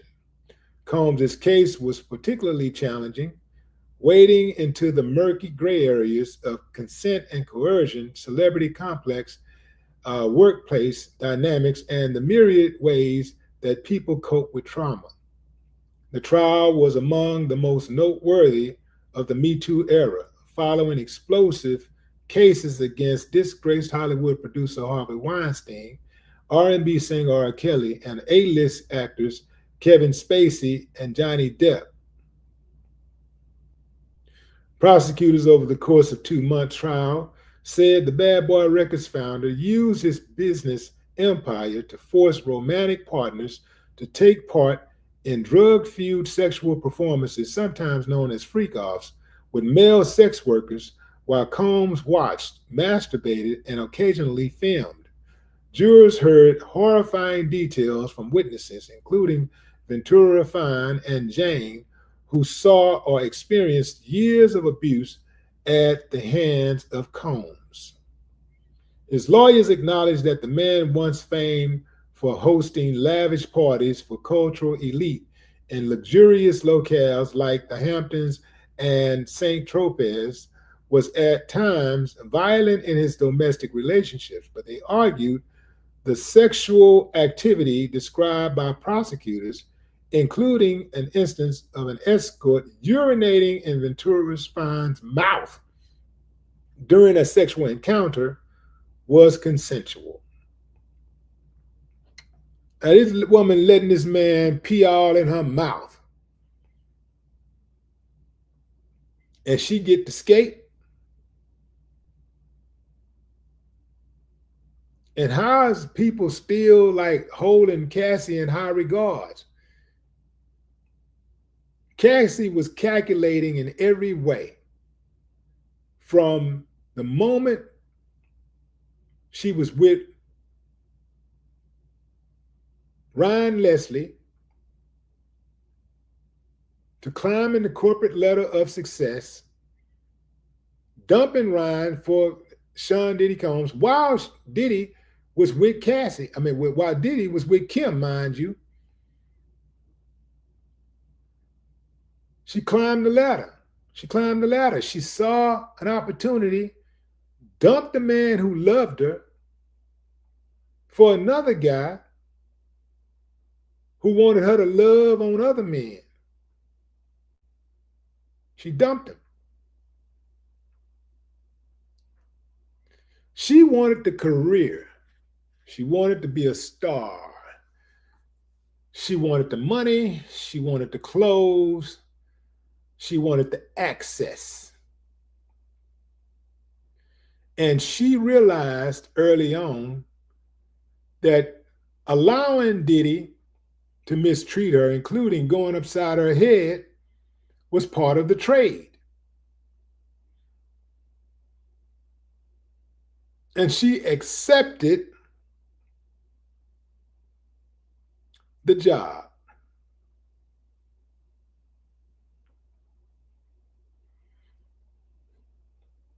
When the feds come, she turns state witness.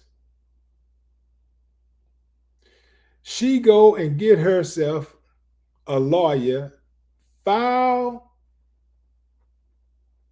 a multi-million-dollar lawsuit, settle for $20 million, turn around and go back and sue the hotel for another $10 million, get that $10 million, move on, and then go into a courtroom and point the finger at Diddy and say, you did this to me.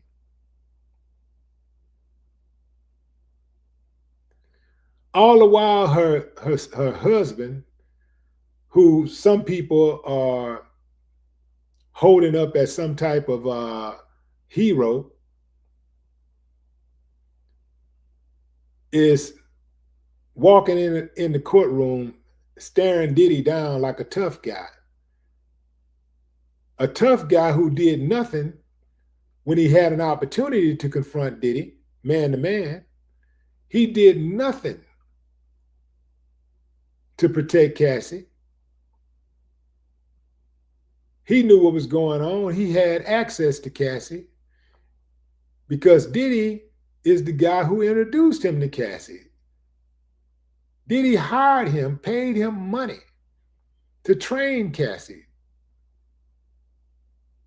As a fitness trainer, he earned money training another man's woman who he started having a sexual affair with, who he eventually married. He knew to play the entire time, but once he get to the courtroom, now all of a sudden, here come the theatrics. He's a tough guy now. Now he wants to protect Cassie.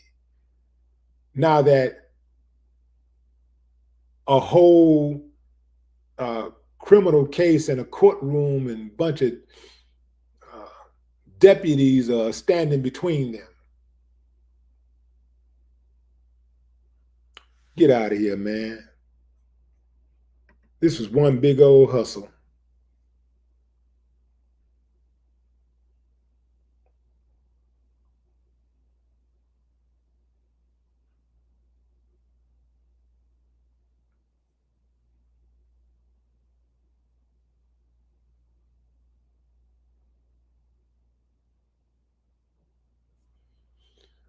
Rashid Muhammad. Lucky Ducky, what up?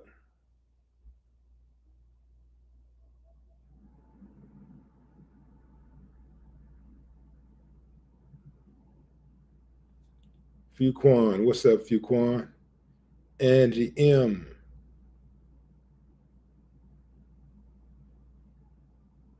Angie M. At God. Hold on, let me see what's going on with that comment there.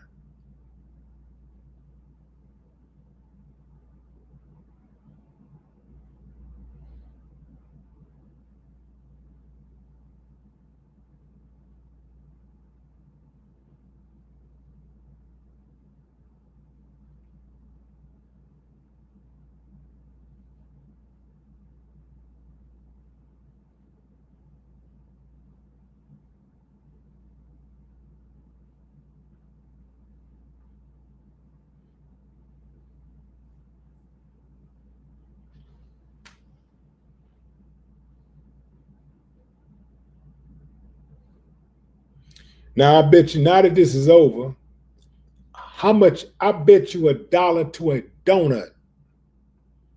Cassie and her dude won't be together within the next 2 years. You know why? Because Cassie got her money now. She got the bag that she's always been chasing. She got the bag now. That's her money from that settlement. That's her money from the hotel settlement. Out of 30 million, she got to walk away with somewhere in the neighborhood of 20 million. After taxes, she probably got to see about 6 million, 7 million, depending on how good an attorney, how good a lawyer is, her accountant is. So at the end of the day, she got herself a good $6-7 million after taxes and everybody, and the lawyers get their cut, taxes. She got about $6 or $7 million. She got her money now. She got her kids, and she don't need Buddy.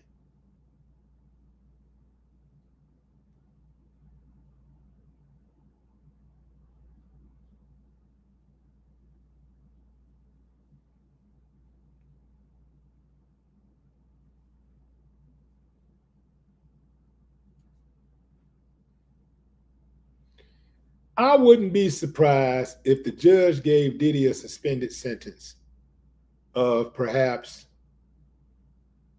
if he gave him a suspended sentence and erred on the low side, instead of giving him 10 years for each count, maybe he give him 5 years and a suspended sentence and he go home.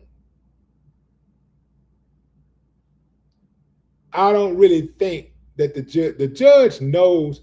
I think the judge is gonna, well, Attorney Dennis Spurling said he believed uh, that the judge would probably slap him with the max because he knows that, like, if Diddy, well, he said that if Diddy takes the position of not having any remorse and standing on business and saying I did not do this, then the judge is not going to like that, because they love for you to admit that you were wrong. They want to see you show some remorse during sentencing, whether you're innocent or not. They want to see you show some remorse. So even if you're innocent, you're going to have some remorse. You got to find that remorse somewhere. You got to go out there and borrow some remorse or something. You got to have to show some remorse during sentencing, or else the judge will go upside your head with a sentence. And Dennis said that if Diddy takes that position, then the judge will probably say, okay, since you're going to appeal, take the max and give him 10 years on each count. I think something might be worked out where, what if, I think something could be worked out where Diddy said, okay, well, the judge said, all right, look, so that we ain't got to go through this no more. The prosecution also, it's not just the judge making this decision. The prosecution also, look, so that we don't have, so we can be finished with this. First of all, this case embarrassed us, really. It made us look bad. It made us look really bad. So if we want to get past this, let's work out something where Diddy gets a suspended sentence. Let's offer him a suspended sentence. And with that, he won't have an opportunity to appeal, but he'll have a suspended sentence and he gets to go home. Right now. You got to think about that. That's something to think about. If I'm Diddy, I say, yeah, I'll take that deal. And then go and get yourself an unconditional pardon by Trump. I think you can still qualify for a pardon even if you plead guilty. You can get a pardon. In state, I know, I'm not really sure about that, but I do know that typically in state, typically when you plead guilty on anything, you can't appeal. When you cop a plea, you can't come back and appeal. Case closed. So that would have been, it would have been interesting to ask Dennis Spurling that question. If Diddy copped out and did a plea for a suspended sentence, could he come back and receive, although he wouldn't be able to appeal, could he come back and get and receive a pardon?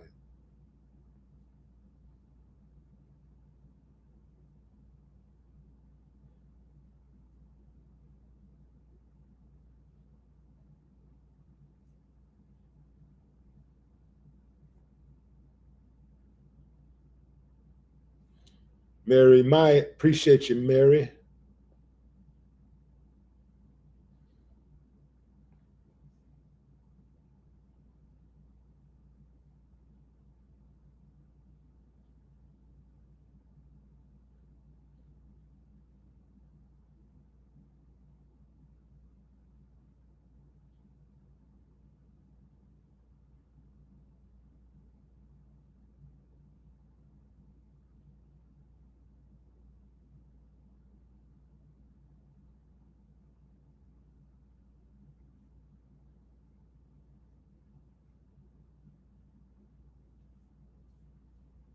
I'm pretty sure Diddy got some video of some very high profile people doing some very unpresidential things.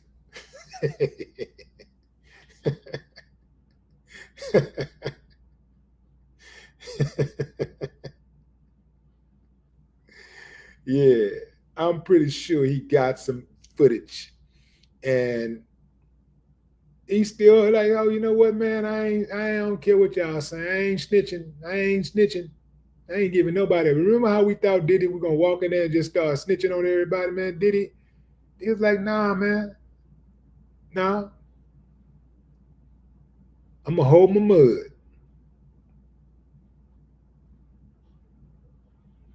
Hernando Bronson.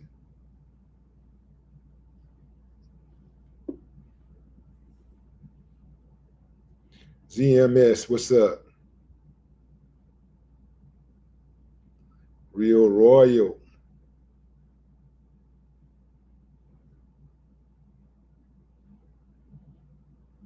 What's up, baby Nostro? Margaret, what's up, Margaret? What's up, Jay? Carlos?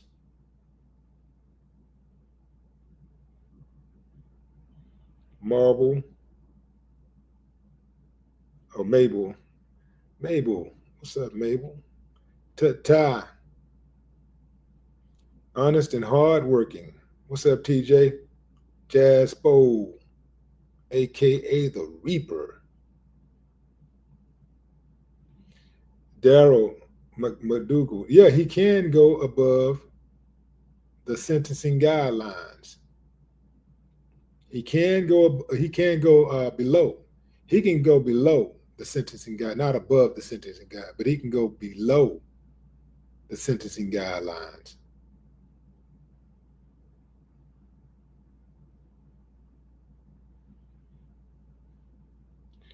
That's what I think is going to happen, fam. I think the judge is going to go below the sentencing guidelines, and I think Diddy is going to go home. I think Diddy going to be at home for the 4th of July. That's why tomorrow I will continue with my theme title for the week. Diddy going home today? Diddy going home today? Diddy going home today? Diddy going home today?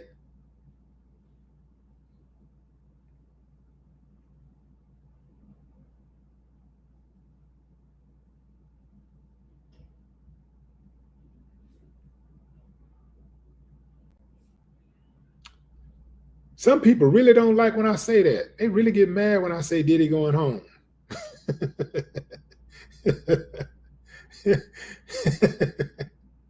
Hold on, y'all. Y'all got to see this. I got to see this right quick. You know, they really get mad when I say this. Diddy going home today?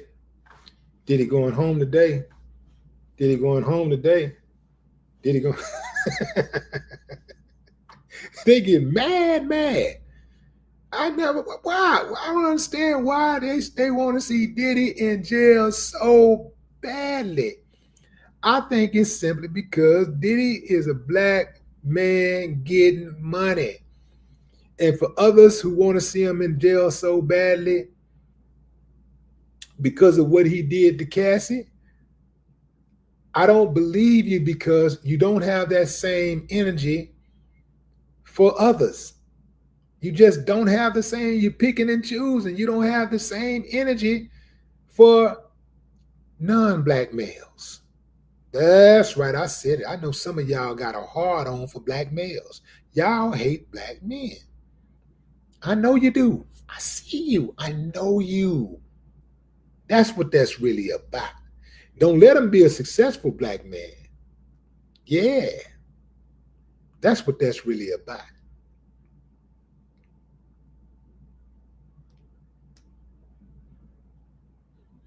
I'm not saying all. I think some of y'all got some legitimate arguments. I think some of y'all seriously believe Diddy's a bad guy and he did enough to go to prison for the rest of his life. I think some of y'all seriously believe that, but I don't. I'm not one of the people. I don't think what he did warrants a 20-year sentence, a life sentence. None of that.